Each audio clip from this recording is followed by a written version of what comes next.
All right, everybody. So recently, I did a segment about homelessness in American cities and how it is currently being weaponized by people on the far right to try and push this narrative that homeless people are actually just choosing to live a lazy lifestyle, and that we need to do everything we can to eliminate the lifestyle homeless people out there. It's been this new narrative that's started to crop up, and I really started to notice its prevalence while covering this video recently.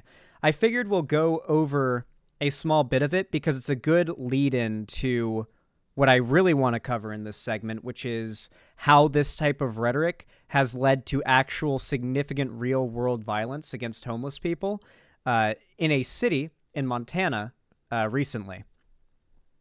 So I'll skip through the video a little further, and I'll let you guys just see a little portion of the video. And you should very quickly be able to see what I'm talking about with this rhetoric. What they do is the very bog standard, like, oh, you should feel bad for homeless people. Sure, they have it rough, you know, like they you should want to help them. They should, you know, like you should want to make their lives better. And this is a failing of like the government and everything. Like they do the basic, like what any human ought to believe, like to be a good person spiel, but then they immediately follow it up with this weird narrativizing about how all the homeless people are dangerous, about how many of them are just choosing to live a lifestyle like this, and they could easily choose to live a non-homeless life if they wanted to, but this is just what they elect to do. A very weird, like, oh yeah, we're empathetic, but then immediately following it up with narratives and rhetoric that can only breed hostility towards homeless people. I'll go ahead and play a little bit of the video that I did not play when I originally covered this, because we didn't cover the whole thing because it's an hour long, and you should be able to get the idea of the type of rhetoric that I'm referring to pretty quick. I feel like this is a good prep for what I'm about to talk about. Homeless, the drug addicts, we're destroying the bathrooms, man. I mean, kids go in there to, you know, use the bathroom, and they're standing next to needles and needle caps, and there's human feces just smeared against the walls. That is a gross bathroom. It happens everywhere. Oh, someone's in there. Oh, It happens everywhere. got it. So every major city. Only one place where it doesn't happen, then it's the place where they keep homeless out or they scam people for drugs. Are you doing fentanyl in there? What kind of question is that? I'm asking if you're doing fentanyl. Through the entire video, they ask everybody if they're doing fentanyl, or if they know about fentanyl, or if they use fentanyl, or if they sell fentanyl, and everyone's just like, what? Why would you... Why?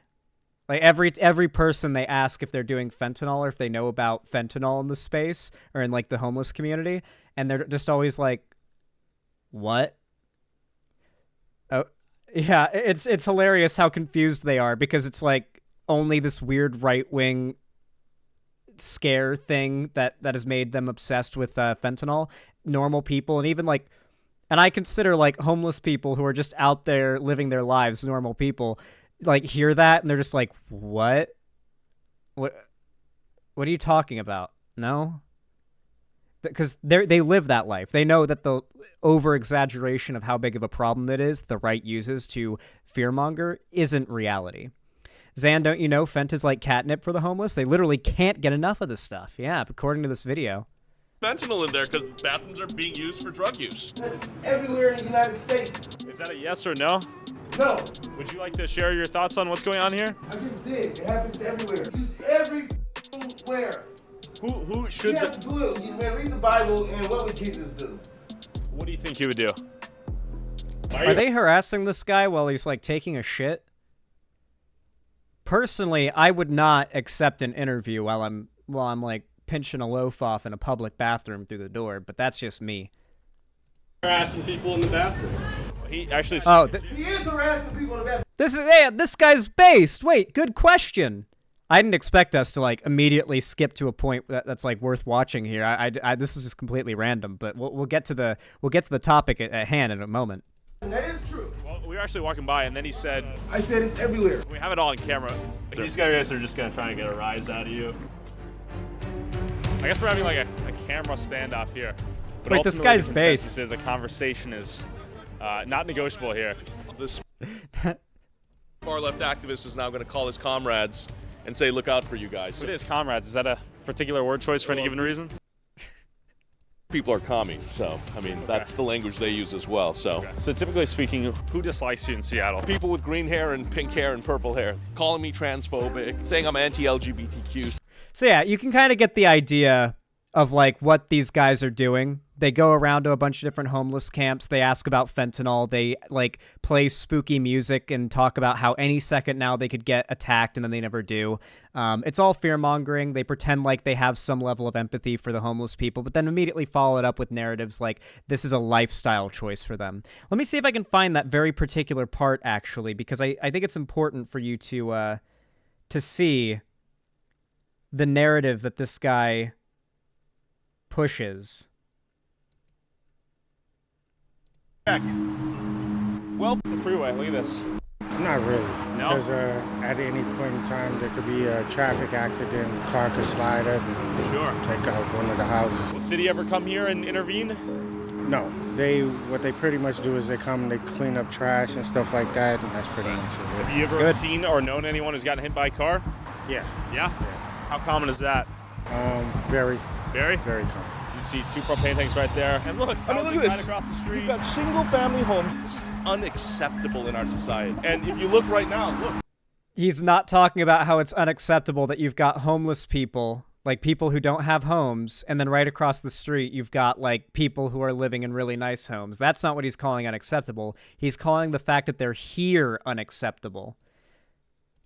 Okay. You have multiple pieces of luggage. Not the same name on all these. It's not the same name at all. There's been an epidemic right now where you have Luggage theft? luggage theft. The cycle is the addicts. It's just a massive fear-mongering video. It's all about fear-mongering about homeless people. And to be clear, I live in Seattle. I live in the city that video was filmed in. I recognize numerous places that video was filmed in. And I literally walk everywhere, by the way. I walk everywhere. I live in Seattle proper. And I've yet to have a negative interaction with a homeless person besides one time when I saw a homeless guy across the street screaming threats at every car that went past, and I was just like, not gonna cross the street. Just turn left, and I crossed the street a little further down to the next light. And that just simple as that. Simple as that. Besides that, most of the time that I see homeless people, it's like, wow, it's really fucking cold out. And that guy only has a comforter wrapped around himself to keep himself warm. And he's like hobbling to try and find the nearest shelter or place that he can keep warm because it's fucking 30 degrees out. Yeah.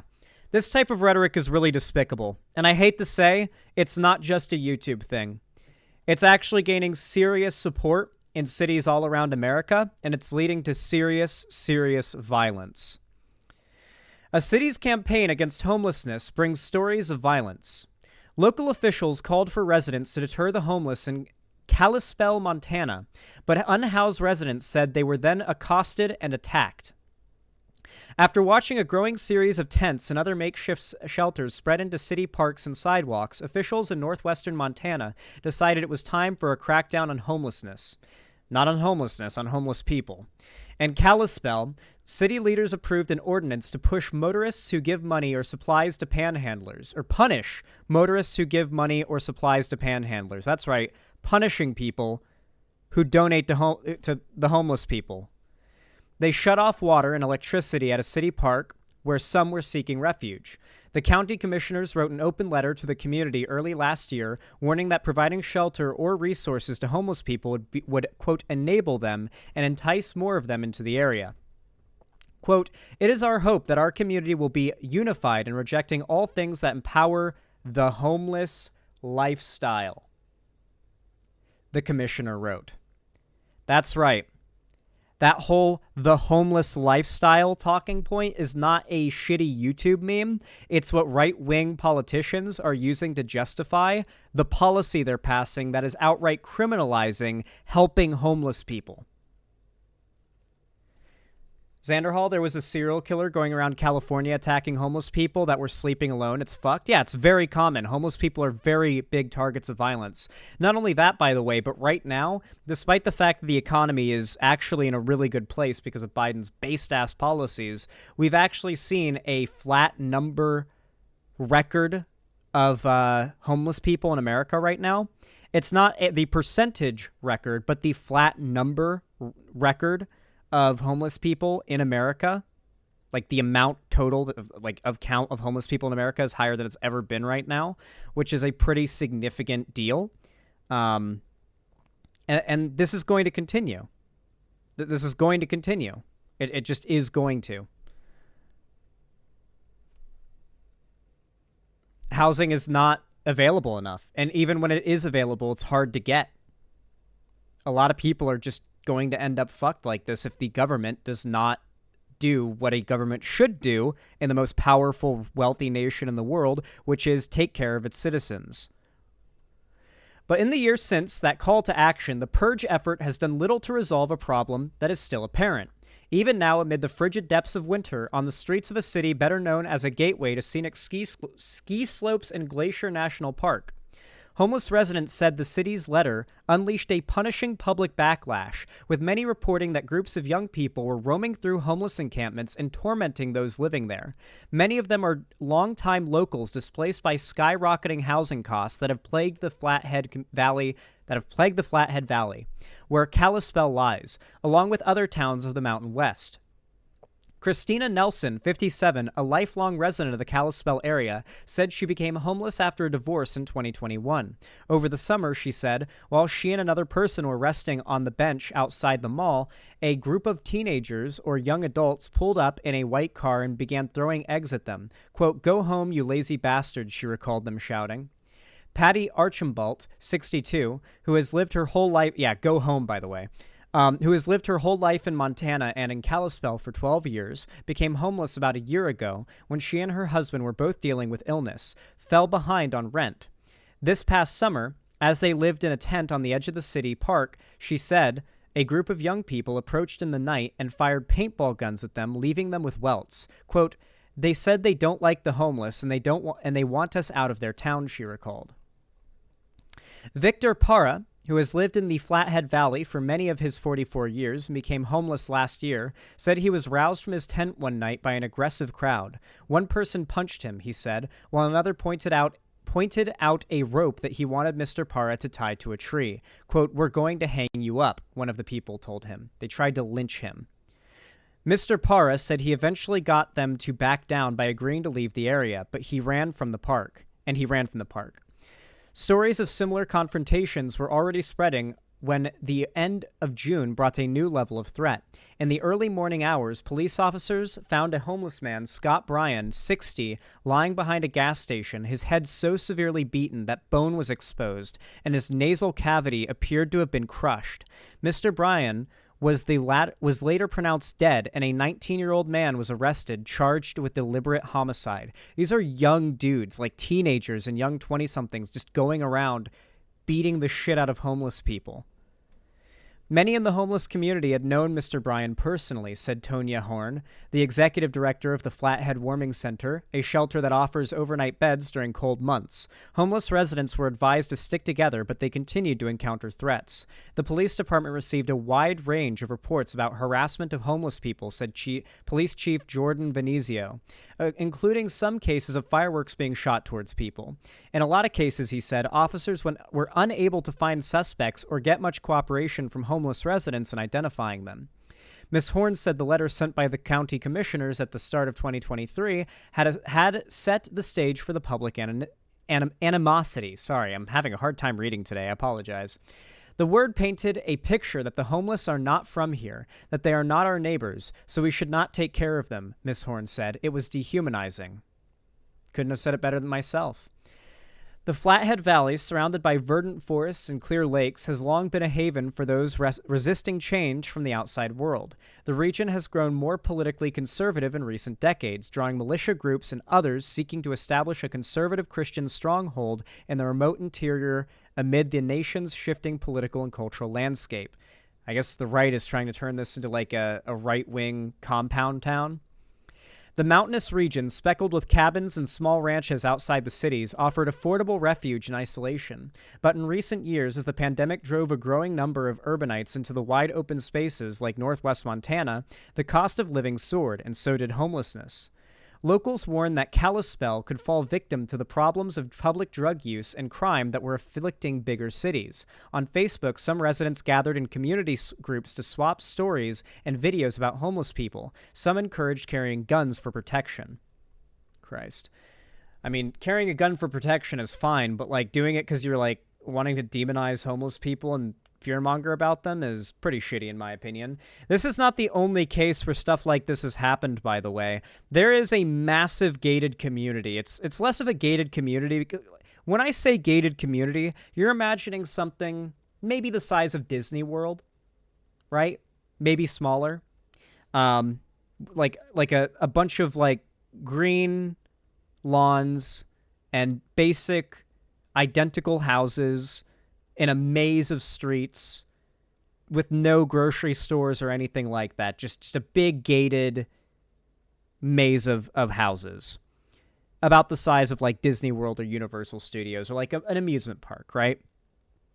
Eliminate that idea from your head. This place is called The Villages. It exists in Florida, and it's about the size of a city. Imagine, like, a proper city. It's that big. It is pretty much all fully gated in. The entrances are, like, you got to get in through, like, a specific entrance.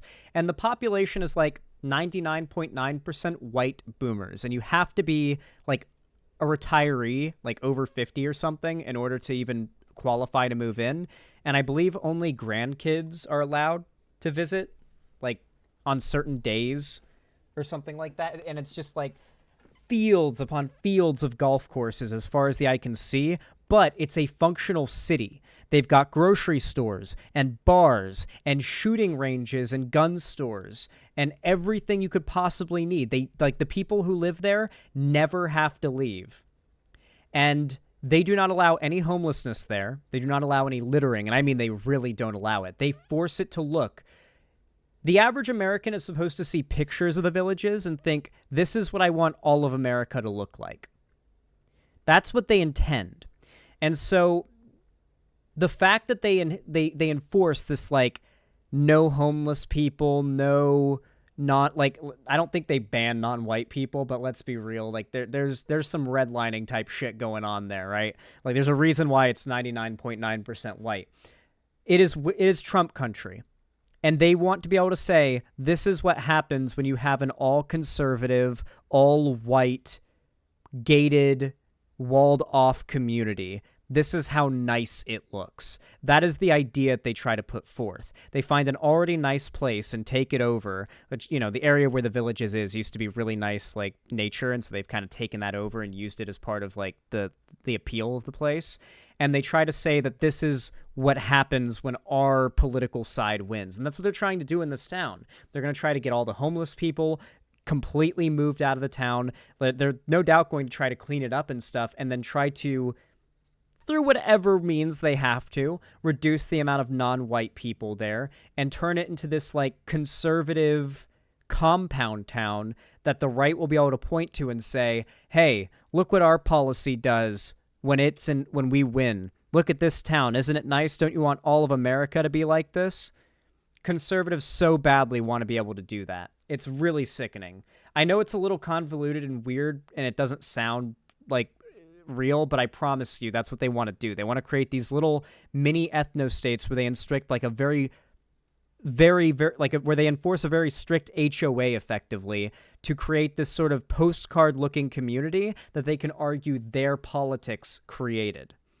And of course, an endless maze of, like, houses in a suburban, like, sprawl is not exactly what I would think of as idyllic, but a lot of Americans have been programmed to think of it as idyllic because, like, if you're American and you grow up, like, at all, the picture of success for, like, the average American is, like, the white picket fence in, like, a neighborhood with, like, your cars in your driveway and, like, you know, you drive out to go everywhere and, like, you're certainly not in a walkable area. Like, yeah, that like, horrible American design is what is idealized for a lot of people that don't know any better here in America.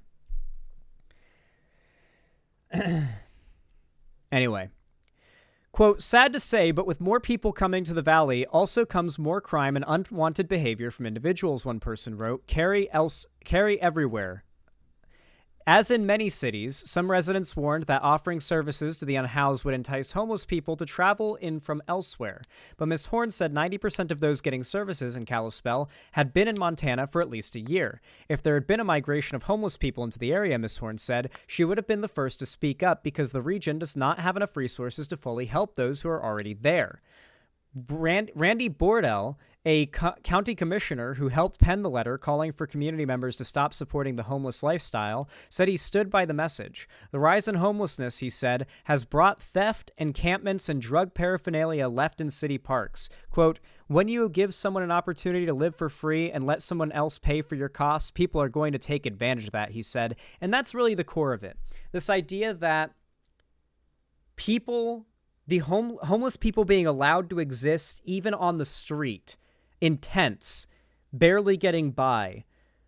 Those people being allowed to live that life is too good for them, is the argument they're making. The idea that you should be allowed to live at all in America and not work for a living, they see as absolutely horrible. Like, the average conservative sees the idea that someone is able to stay alive in America and not work unless they're rich as like a crime against nature. They see it as morally wrong, as a moral failing of our country. They believe that you should either have to work or die. That is truly what they advocate for. And so they're trying to argue that homeless people are living a lifestyle of lazy leisure while taxpayers are paying for their lives. And they're trying to say that that is theft, and that theft should be punished. Advocates for the unhoused said a range of problems have led to homelessness in a place where it previously was not prevalent. Housing costs shot up, funding cuts from the state several years ago gutted case management programs for people with severe mental illnesses and addiction. Several hotels had been available for long-term stays. A temporary solution for those between more permanent housing slots closed. Travis Honor, the top prosecutor in Flathead County, said it was clear that the area needed more mental health and addiction treatment services. He also said the cost of living has become so high that even lawyers his office tries to hire decide not to pursue the job once they realize they cannot afford housing. Christ, lawyers? Quote, there is not an easy way out, he said. If lawyers are having a hard time finding housing in this small mountain town, you know, American housing is fucked. With the onset of bitter winter in Montana, the situation for the unhoused has been difficult at best. Some people have had to undergo amputations as a result of frostbite. Some are sleeping in cars and shelters while working in town. Dozens line up each evening outside the warming center, which open... I like that term, a warming center, because it's so fucking cold. We need warming centers. I like that term. It's the first time I've ever heard it is this article. Maybe that's like bad lefty of me or something, but like, I really like that term, warming center. I like it way more than homeless shelter, personally. Warming center. Maybe it's like PC or something, but I just like that phrase. Which opened in a converted car mechanic garage. On many nights, people are turned away into the frigid night because of capacity constraints. That fucking sucks. Quote, I don't want to be here, Jessica Taylor, 45, said as she arrived at the shelter one night in December. She had grown up in a well-off family in the area and recently lost her retail job when she had an extended illness. She tried sleeping in her car, then eventually ended up at the warming center. On her first night there a few months ago, she got out of the car, saw the line of people waiting to get inside, and broke down in tears. It was not the type of place people like her should ever stay, she thought. But she went in and curled up on one of the bunk beds. I just cried and cried and cried, she said. The experience at the shelter, she said, has helped her realize that she had been too judgmental of homeless people she had seen around town. And of course, homeless shelters themselves aren't exactly the best place to be, and there's a reason why so many homeless people would rather be on the street than in a shelter. And even then, if they want to, a lot of them are at full capacity, but even if you could get in, they're not a pleasant place to be. And many would rather be on the street because they're that bad. It's really just a completely fucked situation, and whenever I look at the plight of homeless people in this country, it actually puts me in a depressed mood. Like, it actually just brings me down. And it's just sad. It's just sad that such evil people are not just demonizing homeless people, but they're demonizing them and making tons of money off of it. That video I covered has millions of views and no doubt made a ton of money. And the entire point of it is to demonize those that aren't sure they're going to be able to eat tonight. Meanwhile, these guys are getting millions of views on videos meant to demonize those people. It's actually one of the most disgusting things that's come out of the internet, in my opinion.